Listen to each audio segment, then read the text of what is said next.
Okay.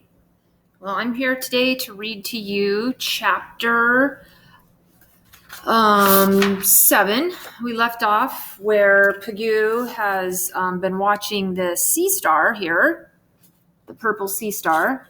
And you can see from the picture that I have on the screen here, there's actually a purple sea star right in here. This is when the tide is out. And you can see that the sea star is tucked in there, probably enjoying a meal of some sort. Okay, but Pagoo has now found himself in a barnacle on top of a shell. And he's found himself a little home in there. So we're going to see here what happens next in our story. We should be on our question, why did the little pert fish from around the corner bring goodies to the landlady? That would be on page 7. This chapter is called Room and Board. Travel included. All right. Pagoo climbed the towers of the pink barnacle, so he climbed up here to the top of the highest tower. It held a very small button of a barnacle shell. Pagoo finally reached this tiny penthouse. He tapped it with his feelers, felt all around inside, and he found it empty. He hopped right in. The hollow button would do for Pagoo. It wasn't exactly right, of course, but his rear had grown curved for coiling into a snail shell, which is like right here. That's a snail shell. This empty barnacle house was spread out at the bottom. It left spaces where currents of cold water could flow in and around his bare tail. But Pagoo didn't complain. This was his first home. It was solid cement, too. No danger could come from behind. As for protection up front, he seemed to get advice from old instinct. Put 'em up, boy. Cover yourself. So Pagoo ducked behind his gloves, and sure enough, they made a door to his shelter. Now, just let anything try to get in.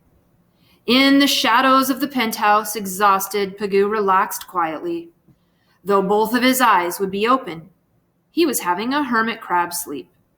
While Pagoo snoozed, the purple sea star began eating his shellfish meal. How? Well, he had no mouth like yours and no tongue or no teeth, but he did have a very remarkable stomach. And with this remarkable stomach, a sea star is quite direct about his eating. Just as your meat is sometimes made more tender by soaking it in a tenderizing liquid, a sea star has his own special solution to tenderize muscle meat. While his muscle steaks became very tender, the star spreads out his stomach like a frilled napkin, draping it over the food in the double shell serving tray. He absorbs the dainties right through it, with no smacking of lips, no grinding of molars, and no vulgar gulping.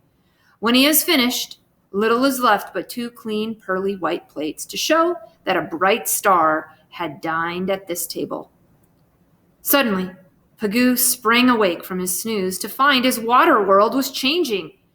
Already, new currents started swirling into the tide pool, where low water had been calm and growing warm in the sun and stale and bitter with salt. This liquid was now different. It was cold and clear. It was frothy, new water direct from the open sea, and sloshing all around Pagoo's new home, it had dashed him out of his trance. He promptly dropped his 2-gloved oar, leaned from his barnacle penthouse, and gazed about. Flood tide was nothing new to Pagoo, but this, for the first time, he now had a grandstand seat from which to watch.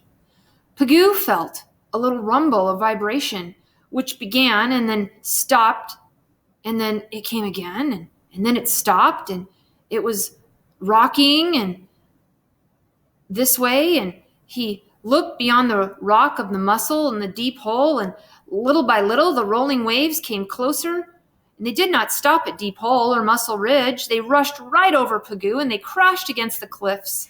Waves suction tugged at him. Bubbles trailed down from the surface to burst in his face. Oh, Pagoo was not afraid. This new water brought new food, and Pagoo's mouth parts were fairly galloping. He hadn't known such hunger.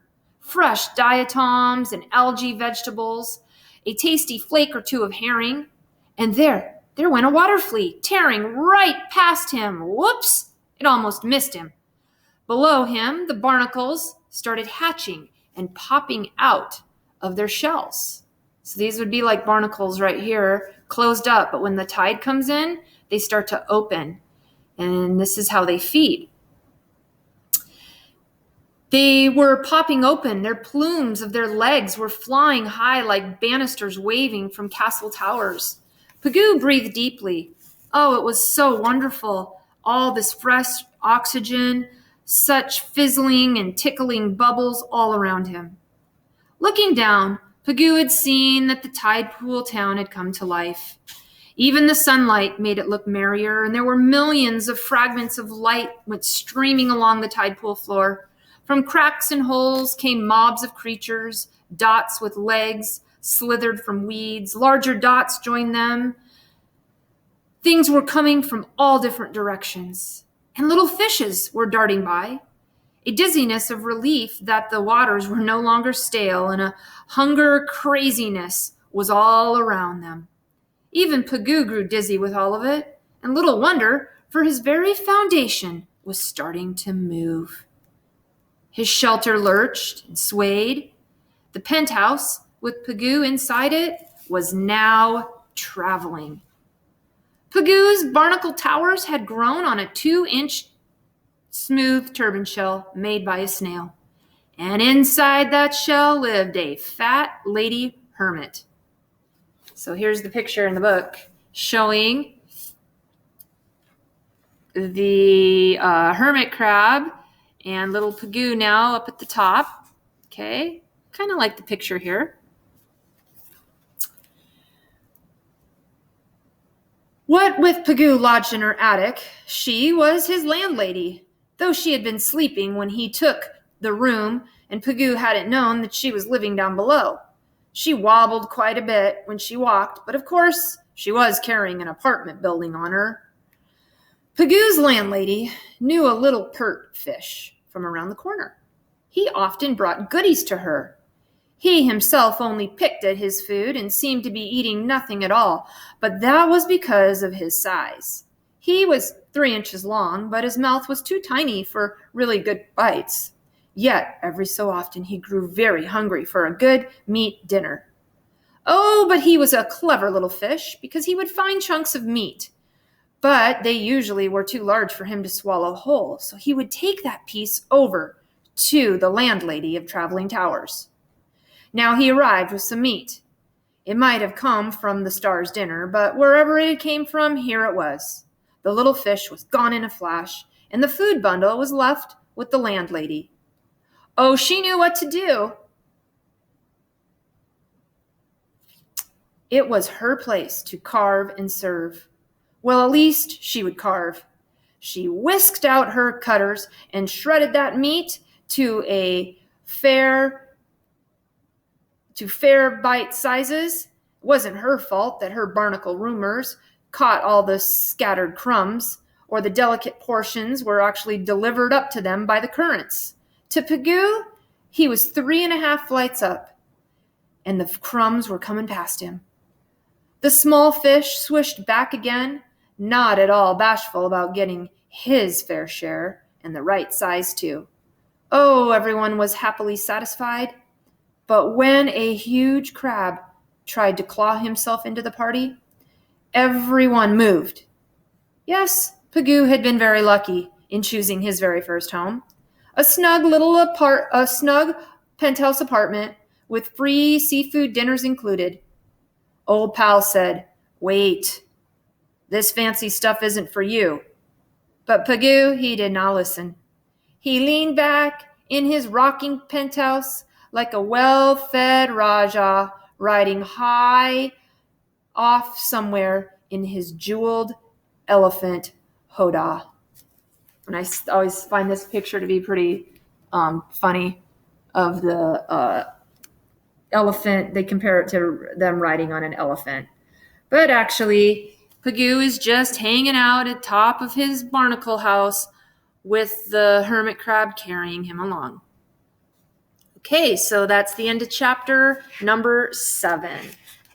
I'll be back again for chapter 9.